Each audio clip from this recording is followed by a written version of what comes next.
Tell me a ghost story that sounds completely unbelievable but is entirely. This terrifying tale is courtesy of my father, who, despite being a 75-year-old certified badass and Vietnam vet, still gets full body chills whenever he tells it.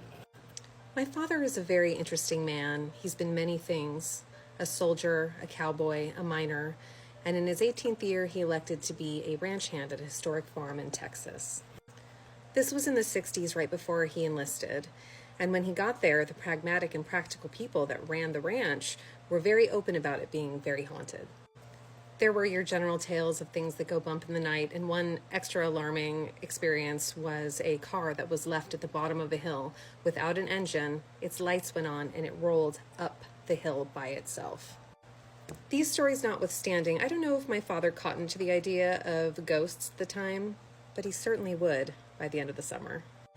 It was inordinately hot that summer, even for Texas, and my father's quarters were very small, stagnant, and they held heat like an oven. On the more blazing evenings, him and his roommate, a buddy and coworker, would go sleep on the open veranda instead. Because even though it was terribly hot there as well, at least there was a whisper of a chance of a breeze.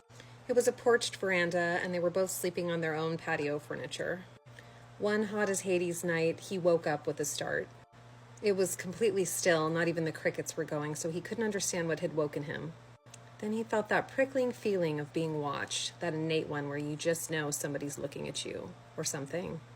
He looked over at where his buddy was, and he was dead asleep still, wasn't even stirring. Then he looked at the grand arch that led to the veranda.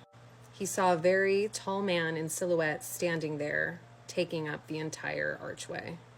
The owner of the ranch was incredibly tall, 6'4" if he were an inch, and so my father assumed it was him and called out, "Mr. Gallagher?" There was no response. And as the grogginess of sleep wore off, he suddenly started to understand exactly how strange the situation really was. This was an incredibly old ranch. Nothing about it had changed, and so the stairs up to the veranda and the entire porch were on top of wood that creaked if you even blew on it. So how could this tall person have made no noise, even standing there with the settling wood? Then it occurred to him that Mr. Gallagher would never be tall enough, because this archway was 8 feet tall and 5 feet wide, and this silhouette of a man completely filled the entire thing. All he could see was the moonlight coming behind, the head and some shoulders, maybe the indent of a waist. And then he realized that this thing was pitch black, like Vanta black, like sucking up the moonlight behind it. The moonlight would stream through the areas where this creature was not, but it ate up everything else. And then my father was frightened. He looked desperately at his buddy, who still slept, but he was too scared to call out, not to mention what good would that do? Just add his friend to the terror of it all? My father stared at this thing for a very long time, waiting for it to even move. And he noticed the only thing on it that wasn't pitch black was a white dial, with nothing on it but glowing very brightly on his wrist.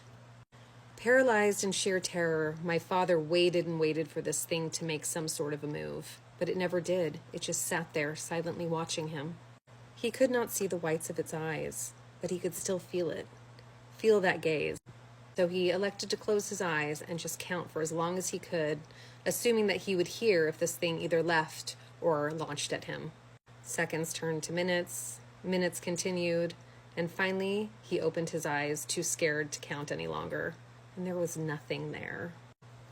As I said, whenever he tells this story, every hair on his body goes up, and it is the moment where he started to believe that there was perhaps something out there. He doesn't know what this was. He theorizes maybe it was some sort of interdimensional being. He could never explain this strange white dial that it had on its wrist, and he never saw it again. And he never ever experienced anything else at that ranch again, but I'm sure he probably left early. What do you think it was? Shadow person? Interdimensional being? Straight up ghost?